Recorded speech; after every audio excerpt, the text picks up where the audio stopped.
My brother-in-law essayed me 7 years ago, and my family is not on my side. I, 33F, was essayed by my brother-in-law, who has a massive drinking problem, when I was 24. It happened less than 6 months after I had moved an hour away from my parents' house. It took me 8 years to tell my husband, whom I had been dating for 4 months when it happened. Once I told him, it started to explain a lot of weird behaviors, panic attacks when going to visit my family and night terrors being the two biggest issues. About a year ago, I told my parents everything that happened. My father was fairly silent. My mother tried to be understanding, but couldn't help herself with comments like, "Why didn't you tell us?" and make jokes about how messed up my childhood was when I said I had been in therapy. At the time, I explained to my parents the difficulty I was experiencing. I told them I needed their support to inform me if he's going to be around when I'm visiting. I explained how it has impacted me, preventing me from being around as often as I would like. My dad was quiet, and my mom carried on about how that shouldn't slow me down from visiting my family. Over the past year, neither of my parents has even broached this topic since the day I told them. If my brother-in-law is around at a family gathering, my dad pays attention and stays right by my side if he tries to talk to me. My mom, on the other hand, gives him more drinks when he shows up already intoxicated, and does things like setting an extra plate at family dinners just in case he shows up. It has been hurtful, and I haven't exactly felt supported by my family. My relationship with my sister has also deteriorated, although we were never super close to begin with, and she is still blissfully unaware of what her husband did to me. A few years ago, my mother announced to the family that she was officially giving me Thanksgiving to host, and since then, it has been a battle, and she tries to host every year. I finally put my foot down this year and said I won't come.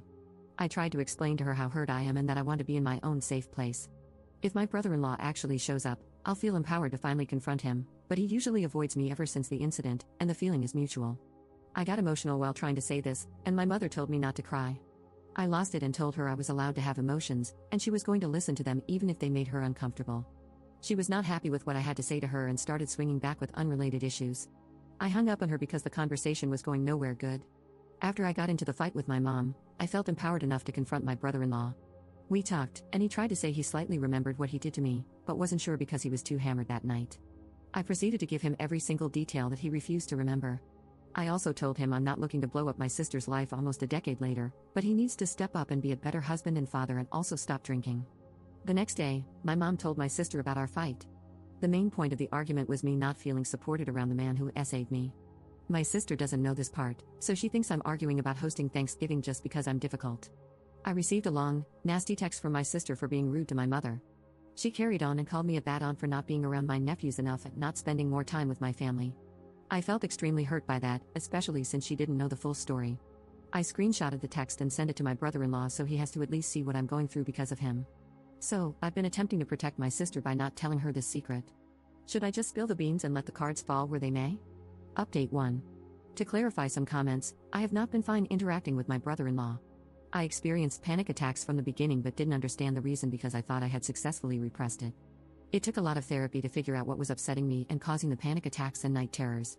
I am not comfortable leaving my sister and the kids in a situation like that. My sister has spent her entire life running face first into bad partners, physically, emotionally, and substance abusers.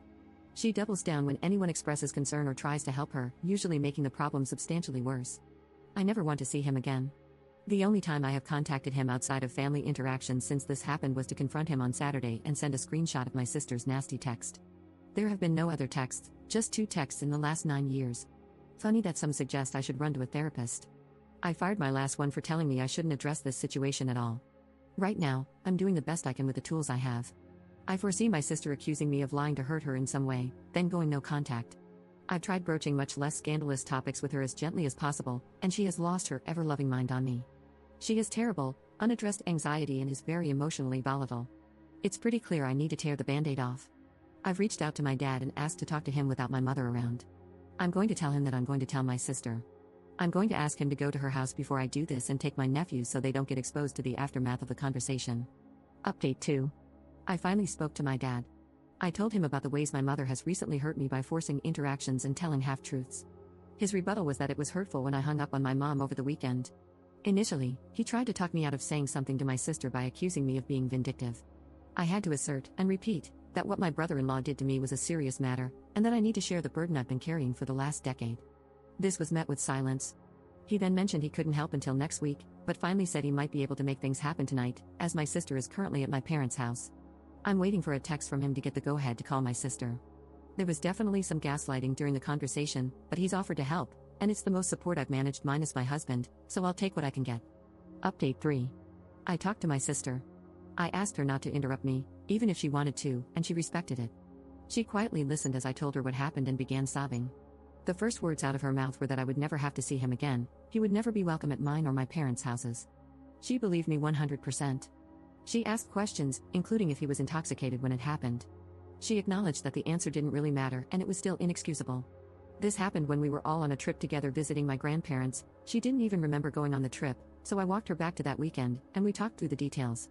She also shared that brother-in-law was SA'd by an aunt, who also had a massive drinking problem, when he was younger. I told her I called and confronted him on Saturday. She asked about our conversation, and I told her everything. She asked me if he admitted to remembering it, and said she doesn't allow him to drink in the house anymore because he zones out and doesn't remember what he does. She got angry, but not at me. She went on to repeat a few times that she's my big sister, and her job is to protect me. I could feel her internalizing a lot of pain. I explained that I do love my family, but the panic attacks and night terrors keep me away so I can protect myself. She told me she's been very angry at me for years for not being around, and knowing this changes things. She said had she known, I never would have had to be around him all these years. She told me that she wished I had told her at the time. They didn't have any kids when this happened. She said she most likely would have divorced him. She doesn't see divorce as an option now because of the kids. I explained that I didn't have the tools in my toolbox at the time, and that's what I've been working on. I told her that until a year ago, I couldn't stand in an empty room and say what happened to me out loud or even write it on a piece of paper. She just cried a lot with me and it all seemed serendipitous. If talking to her made me realize anything for sure, it's that my parents are messed up. I'm going to text my sister this morning. Considering the way she handled it, I think reaching out and trying to heal our relationship will be a good move. I also don't want my parents to do to her what they did to me. When the dust settles some, I'm going to talk to my sister about all the unhealthy BS from my parents. I think if we can stand up to their enabling behaviors together, everyone will be better off. I might reach out to my dad today, but I'm undecided. I will definitely not be reaching out to my mother. I'm going to go extremely low contact with her for the next few months. Both of my parents have some apologizing to do before they'll be allowed back into my good graces. I'm happy I did everything I did yesterday without speaking a word to my mother. I know this is just the start in a lot of ways. Yesterday was like reaching the peak of Mount Everest. I still have to get down the mountain, but the worst of it is over.